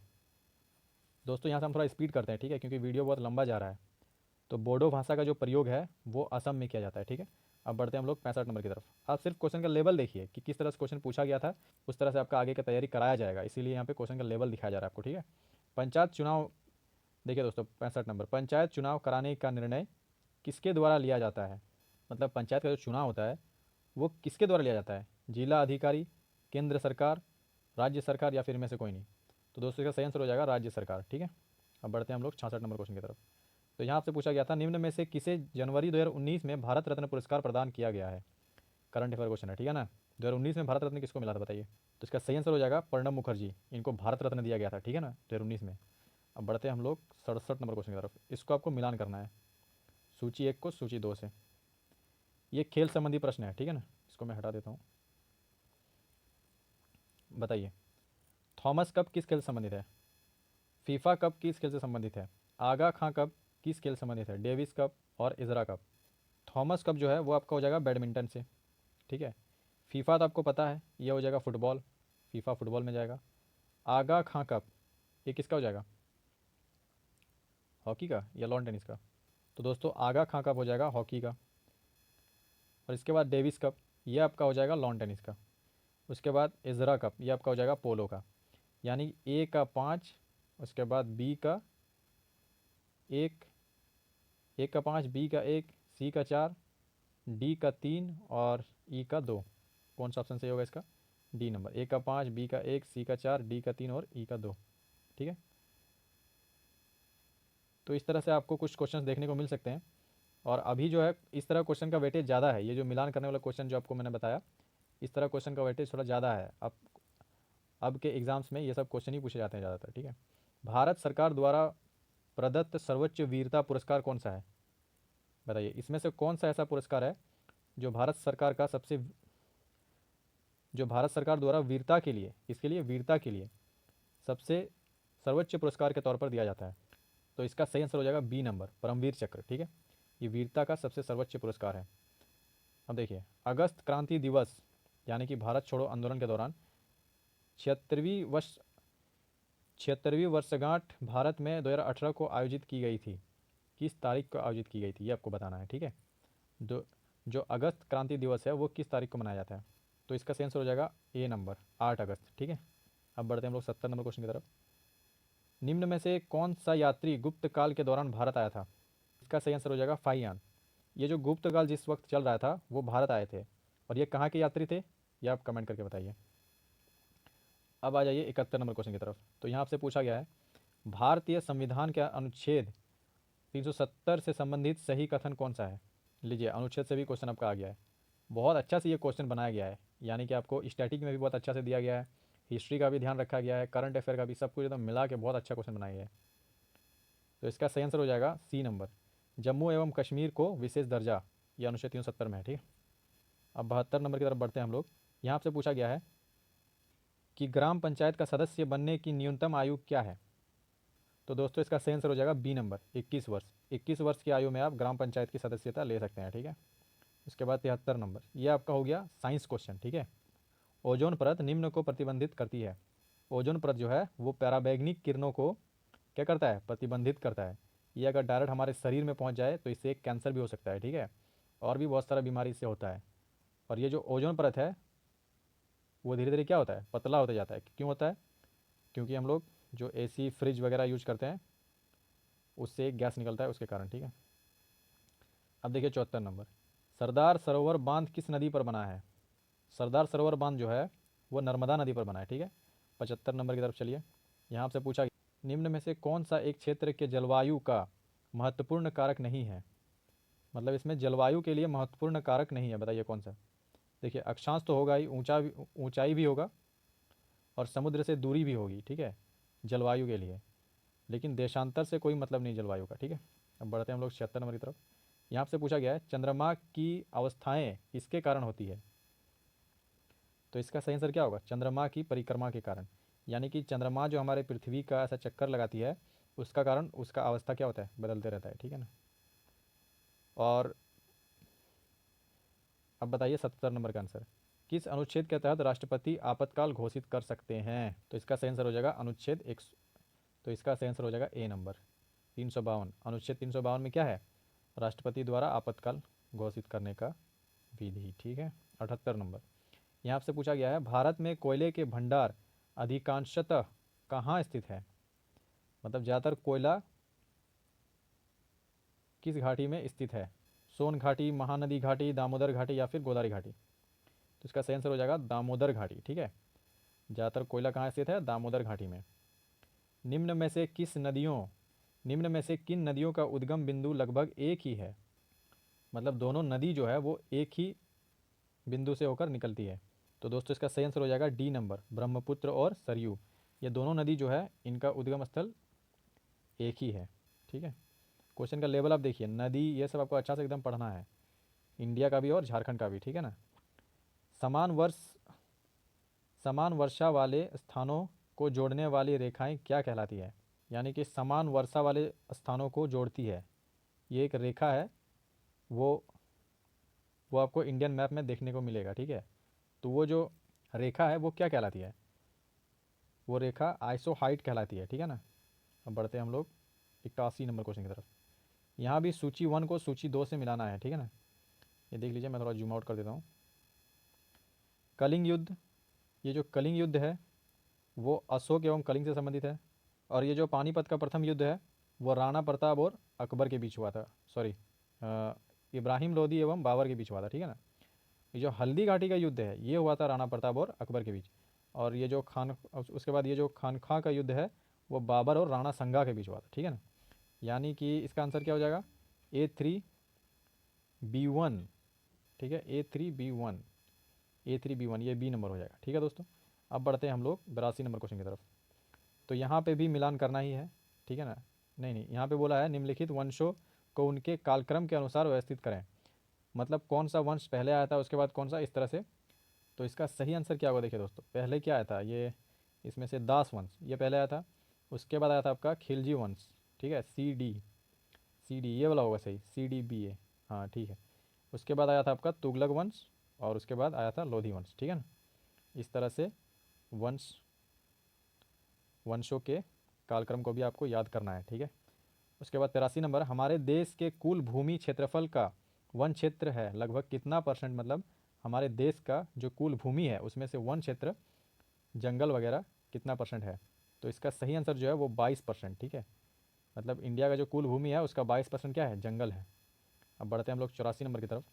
बांग्लादेश की मौद्रिक इकाई है, क्या है? बांग्लादेश का जो मौद्रिक इकाई क्या है? टका है। ठीक है, ये तो सबको पता ही होगा। अब बढ़ते हैं 85 नंबर की तरफ। सूर्य ग्रहण कब होता है? तो दोस्तों सूर्य ग्रहण जो है वो जब चंद्रमा पृथ्वी एवं सूर्य के मध्य आ जाता है ना, तब होता है। यानी कि देखिए दोस्तों, ये है पृथ्वी, ठीक है, और ये है सूर्य। अब यहाँ पे चंद्रमा आ गया तो इससे सूर्य ग्रहण लग जाता है। अब बहुत कोई बोलेगा कि सूर्य तो बहुत बड़ा है और चंद्रमा बहुत छोटा है, तो सूर्य ग्रहण कैसे लग गया? तो दोस्तों सूर्य ग्रहण जो है वो किसी क्षेत्र में लगता है। यानी कि मान लीजिए यहाँ पर अगर लाइट पड़ रहा है सूरज का, तो यहाँ वाला जो क्षेत्र है पृथ्वी का, ये तो अंधेरा हो रहा है ना, चांद बीच में आ गया, तो बाकी इधर तो रोशनी होगा ही, इधर नहीं लगा सूर्य ग्रहण, सिर्फ यहीं पे लगा। ठीक है ना। तो इस तरह से सूर्य ग्रहण लगता है। अब बढ़ते हैं हम लोग 86 नंबर क्वेश्चन की तरफ। यहाँ पूछा गया है भारत में पंचायती राज प्रणाली को प्रस्तावित करने वाली सबसे पहली कमेटी कौन सी थी? तो इसका सही आंसर होगा बलवंत राय मेहता कमेटी। इन्होंने क्या किया था कि पंचायती राज प्रणाली का प्रस्तावना रखा था। ठीक है ना, या फिर प्रस्तावित किया था इन्होंने ही। उसके बाद हॉलैंड की मुद्रा का नाम बताइए। देखिए दोस्तों, मुद्रा एक बार कर लीजिएगा, मतलब मुद्रा क्या, ये आप कर लीजिएगा कि कौन सा देश का राजधानी क्या है और उसका मुद्रा क्या है। ठीक है, खास करके हमारा पड़ोसी देश का कर लीजिएगा। तो इसका सही आंसर हो जाएगा यूरो। ठीक है ना। यूरो यूरो सिर्फ हॉलैंड में नहीं और भी देशों में चलता है, तो ये सब खास करके कीजिएगा। यूरो हो गया, डॉलर हो गया, ये सब किस किस देश में चलता है। किस वर्ष गांधी जी द्वारा भारत छोड़ो नारा दिया गया था? तो गांधी जी द्वारा भारत छोड़ो नारा जो है वो 1942 में दिया गया था। ठीक है, क्वेश्चन देख लीजिए आप अच्छा से एक बार। ये कर लीजिएगा, गांधी युग को एक बार अच्छा से कंप्लीट कर लीजिएगा। ठीक है, गांधी युग से क्वेश्चन बनेगा ही, ये कंफर्म है। कोई भी परीक्षा हो, झारखंड का हो, सेंट्रल का हो, गांधी युग से क्वेश्चन बनता ही है। लोकसभा के सभापति को किसके द्वारा हटाया जा सकता है? तो लोकसभा के जो सभापति है उसको लोकसभा के बहुसंख्यक सदस्यों द्वारा हटाया जा सकता है। अब बढ़ते हैं 90 नंबर की तरफ। यहाँ पूछा गया है कादम्बरी किसके द्वारा रचित है? तो ये किताब है कादम्बरी, ठीक है। इसको किसने लिखा है? बाण भट्ट, ठीक है ना। ये बुक एंड ऑथर वाला भी आप कर लीजिएगा अच्छा से, खास करके करंट वाला कौन सा बुक किसने लिखा है इसको अच्छा से एक बार देख लीजिए। यदि कोई राज्य मंत्री त्यागपत्र देना चाहता है तो उसे त्यागपत्र किसे संबोधित करना चाहिए? मतलब राज्य का कोई मंत्री है, मान लीजिए स्वास्थ्य मंत्री हो गया, या फिर सड़क परिवहन मंत्री हो गया, जल मंत्री, कोई भी मंत्री है, शिक्षा मंत्री वगैरह, उसको त्यागपत्र देना है तो वो अपना त्यागपत्र जो है वो राज्य के मुख्यमंत्री को देगा, ठीक है ना। अब बढ़ते हैं हम लोग 92 नंबर की तरफ। यहाँ आपसे पूछा गया है, भारत में अर्जुन पुरस्कार निम्न के लिए दिया जाता है। किसके लिए दिया जाता है? खेलों में उत्कृष्ट प्रदर्शन के लिए, ठीक है, इसके लिए अर्जुन पुरस्कार दिया जाता है। अगर आप अच्छा परफॉर्मेंस कीजिएगा खेल में तो आपको मिलेगा अर्जुन पुरस्कार।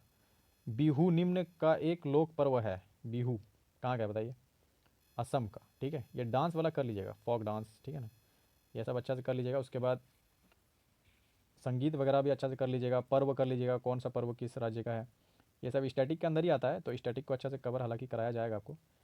कथकली नृत्य कौन से राज्य में विद्यमान है? देखिए और एक डांस से क्वेश्चन, केरल का, कहाँ का है?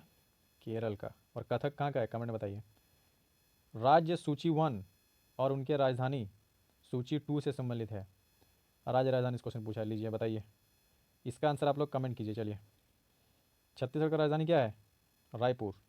तेलंगाना का हैदराबाद। त्रिपुरा का अगरतला। नागालैंड का कोहिमा। और सिक्किम का क्या हो जाएगा? गैंगटॉक, है ना।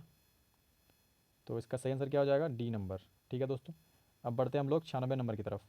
तो यहाँ आपसे पूछा गया है, भारत में राज्यों और केंद्र शासित प्रदेशों की संख्या। देखिए दोस्तों, उस वक्त का है ये, ठीक है, ये अब का डाटा नहीं है, ये तब का करंट अफेयर है, ठीक है ना। तो उस टाइम पे 29 राज्य और 7 केंद्र शासित प्रदेश थे।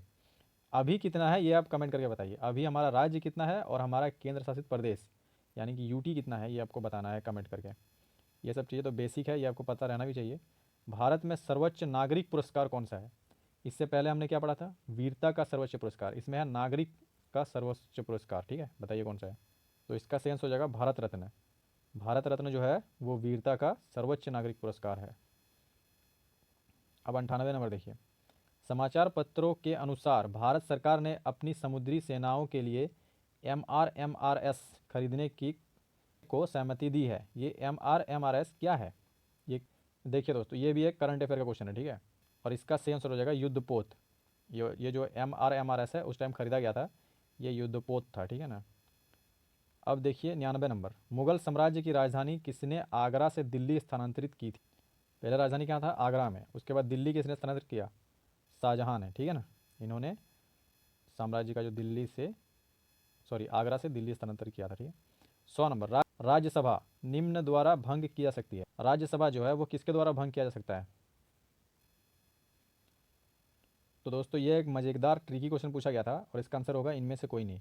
यानी कि राज्यसभा जो है इसको कोई भी भंग नहीं कर सकता है, ठीक है। इसका आंसर क्या हो जाएगा? इनमें से कोई नहीं।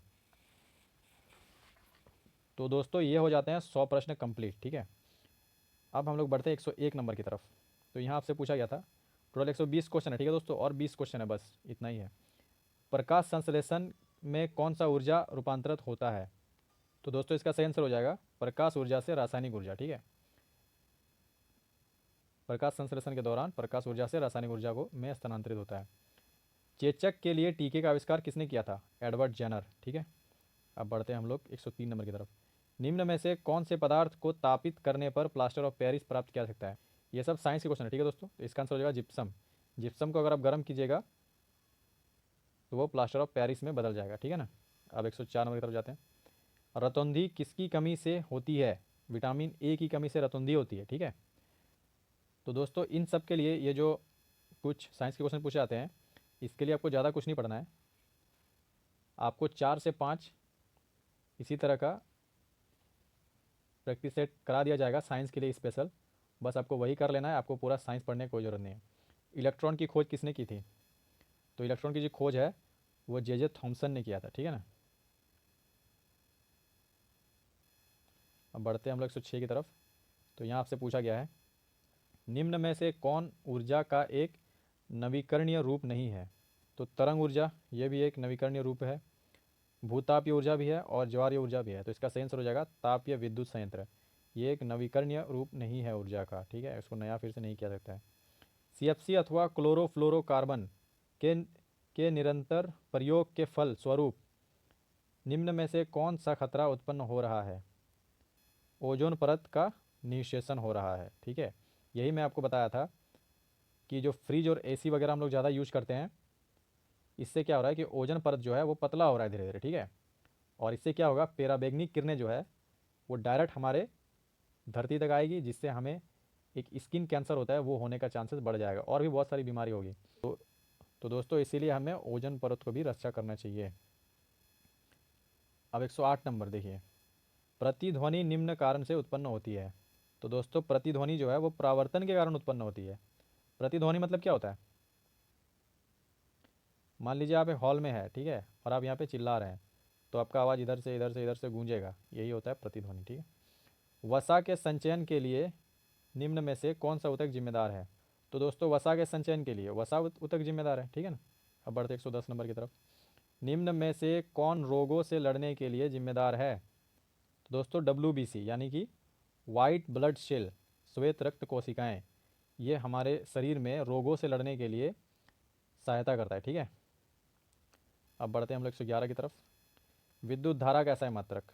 तो दोस्तों विद्युत धारा देख करके आप वोल्ट मत लगा दीजिएगा। ठीक है, इसका सही आंसर हो जाएगा एम्पियर। विद्युत धारा कैसा है मात्रक? एम्पियर होता है। ठीक है ना।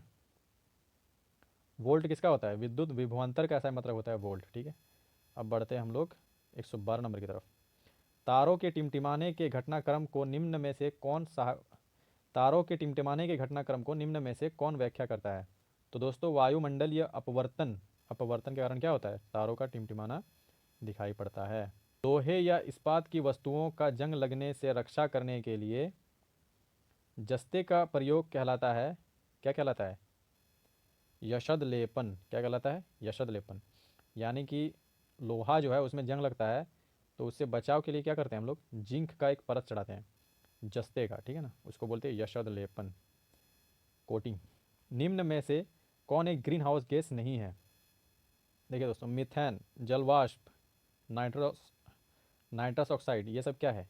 एक ग्रीन हाउस गैस है, लेकिन नाइट्रोजन एक ग्रीन हाउस गैस नहीं है। ठीक है ना, तो उसका आंसर हो जाएगा नाइट्रोजन।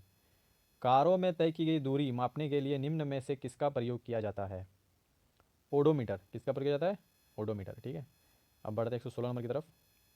दूध के नमूने की शुद्धता मापने के लिए निम्न में से किसका प्रयोग किया जाता है? लैक्टोमीटर। ठीक है, दूध का जो शुद्धता है उसको नापने के लिए लैक्टोमीटर का उपयोग किया जाता है। ठीक है ना। आयोडीन की कमी कौन से रोग को जन्म देती है? आयोडीन की कमी घेंघा, या बेंघा लिख दिया है, क्या बोलेंगे, घेंघा रोग को जन्म देता है। किसको? घेंघा रोग। ठीक है, गोइटर जिसको बोलते हैं। और आयोडीन हमें किससे मिलता है? नमक से। अंतर्जलीय वस्तुओं की दिशा और गति मापने के लिए निम्न में से कौन से उपकरण का प्रयोग किया जाता है? सोनार। ठीक है दोस्तों, अंतर्जलीय जल की वस्तुओं की गति मापने के लिए किसका उपयोग किया जाता है? सोनार का। कोशिका में प्रोटीन कहाँ से संश्लेषित होती है? कोशिका में जो है राइबोसोम से प्रोटीन का संश्लेषण होता है। ठीक है, 9-10 का अगर साइंस बुक आपने पढ़ लिया, एनसीईआरटी, ठीक है ना, जो झारखंड का जो 9-10 का बुक है एनसीईआरटी का, वो अगर आपने पढ़ लिया ना, तो फिर आपका साइंस के लिए कोई पढ़ाई करने की जरूरत नहीं पड़ेगा। ठीक है, गर्मियों में मिट्टी के पात्र में रखा हुआ पानी निम्न संवृत्ति के कारण ठंडा हो जाता है। वाष्पीकरण के कारण। किसके कारण? वाष्पीकरण के कारण। ठीक है, तो ये आपका हो गया 120 क्वेश्चन कंप्लीट। ठीक है दोस्तों, इसमें क्या क्या आपको मिला देखने को? झारखंड जीके, इंडियन जीके, ठीक है, उसके बाद आपको देखने को मिला मैथ, साइंस, ये 4 चीज़ आपको देखने को मिला। ठीक है, और दोस्तों एक बात मैं आपको साफ साफ बता देता हूँ, आपको बहुत कोई बोलता होगा कि सिर्फ जीके कर लो ना हो जाएगा, ये बात गलत है। ठीक है, आपको इस चारों में फोकस करना है। ठीक है ना। देखिए दोस्तों, 1.5 लाख पास किया है, 1.5 लाख, ये बहुत ज़्यादा होता है, और एक सीट के ऊपर लगभग 300 कैंडिडेट का फाइट है। मतलब मान लीजिए 100 सीट, एक तो सीट यहाँ पे रखा गया है। ठीक है ना, इसके लिए 300 कैंडिडेट लड़ रहा है। तो बताइए इन 300 में से इस सीट को पाने के लिए आपको कितना मेहनत करना पड़ेगा? तो अब आप बताइए, मान लीजिए आप खाली झारखंड जीके और इंडियन जीके पढ़िएगा, तो आपको मिल जाएगा क्या नौकरियाँ? नहीं ना मिलेगा। तो आपको इसके लिए Jharkhand GK, Indian GK plus math plus science सब पढ़ना है। ठीक है, और देखिए दोस्तों, आपने ये सेट लगाया तो आपको पता चला ना, हिस्ट्री वगैरह से ज़्यादा क्वेश्चन नहीं पूछता है। ज़्यादा क्वेश्चन किससे पूछता है? स्टैटिक से। बाकी जल्दी ही झारखंड गुरुकुल में प्रैक्टिस सेट शुरू कराया जाएगा। ठीक है, जिसमें आपको झारखंड जीके, इंडियन जीके, ये सब आपका जो स्टैटिक है वो आपको स्ट्रॉन्ग कराया जाएगा। बाकी हिस्ट्री, ज्योग्राफी सब कुछ आपको अच्छा से पढ़ाया जाएगा। और मैथ और साइंस के लिए आपके लिए स्पेशल क्लासेस भी लाए जाएंगे। आप आराम से चैनल से जुड़िए, टेलीग्राम चैनल पे जुड़िए और पढ़ाई को बेहतर तरीके से करिए। मैं ये नहीं कहता हूँ कि सिर्फ आप यहीं से पढ़िए, झारखंड गुरुकुल से ही आप पढ़िए, ये नहीं कीजिए। आपको दूसरे चैनल से भी पढ़ना है, दूसरे बुक्स से भी पढ़ना है और यहाँ से भी पढ़ना है। हर जगह से आपको ज्ञान को प्राप्त करना है और उससे आप अपना नौकरी भी प्राप्त कर सकते हैं। ठीक है ना? तो अपना ख्याल रखिए, मिलते हैं नेक्स्ट वीडियो में। तब तक के लिए take care and good bye.